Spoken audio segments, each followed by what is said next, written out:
Salam kawan-kawan, saya akan membaca satu ayat firman Tuhan untuk kita semua ya. Dalam Ayub pasal 2 ayat yang ke-10. Tetapi jawab Ayub kepadanya, engkau berbicara seperti perempuan gila. Apakah kita mau menerima yang baik dari Allah, tetapi tidak mau menerima yang buruk? Dalam kesemuanya itu, Ayub tidak berbuat dosa dengan bibirnya. Amin. Ada seorang petenis kulit hitam asal Amerika Serikat namanya Arthur. Dia 3 kali berturut-turut dalam 3 tahun menjuarai kejuaraan tenis. Tapi pada tahun yang keempat, dia mengalami serangan jantung tiba-tiba dan dia harus dioperasi. Pada saat operasi yang kedua, dia harus ditransfusi darah. Dan ternyata dia terkena HIV/AIDS karena transfusi darah tersebut. Hal itu bukan kesalahan dia, tapi kesalahan rumah sakit yang menangani dia. Dan pada akhirnya dia tidak bisa lagi untuk bertanding. Suatu hari penggemarnya bersurat kepada dia dan mengatakan bahwa kenapa Tuhan mengizinkan dia harus mengalami itu. Karena itu bukan kesalahan dia, tapi itu kesalahan rumah sakit. Dalam perenungan Arthur selama sakitnya, dia membalas surat dari penggemarnya. Dia mengatakan bahwa selama saya mengikuti turnamen tenis, dari mulai pemula sampai akhirnya saya menjuarai kejuaraan dunia, dari ribuan orang kami berkompetisi sampai akhirnya sisa kami berdua di semifinal dan saya harus menjuarainya. Pada saat saya memegang piala itu, saya tidak pernah berkata kepada Tuhan, kenapa harus saya? Bukan dia, atau bukan dia yang menjuarai ini. Tahun kedua pun demikian dan seterusnya.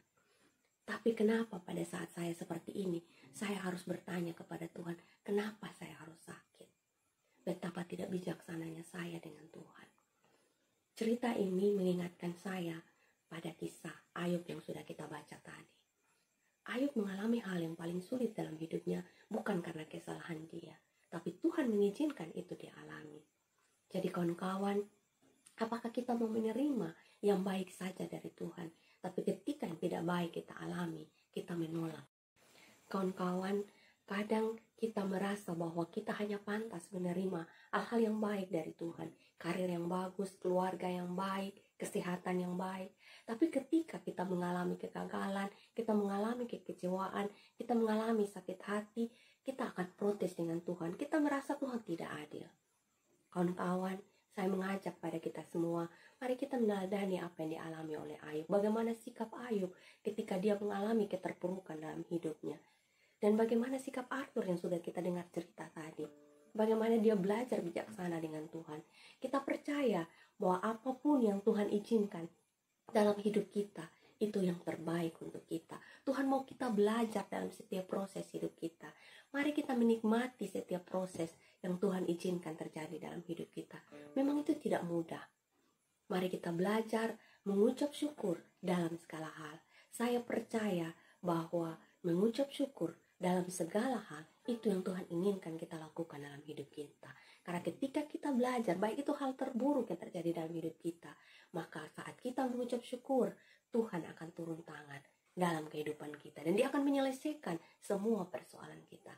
Percayalah bahwa saat kita angkat tangan, Tuhan akan turun tangan. Kita membiarkan surga menyelesaikan semua persoalan kita. Percayalah bahwa pada akhirnya semua yang Tuhan rancangkan itu yang terbaik buat kita. Tetaplah berharap dan bersandar kepada Tuhan, karena bawasannya untuk selama-lamanya kasih setia Tuhan.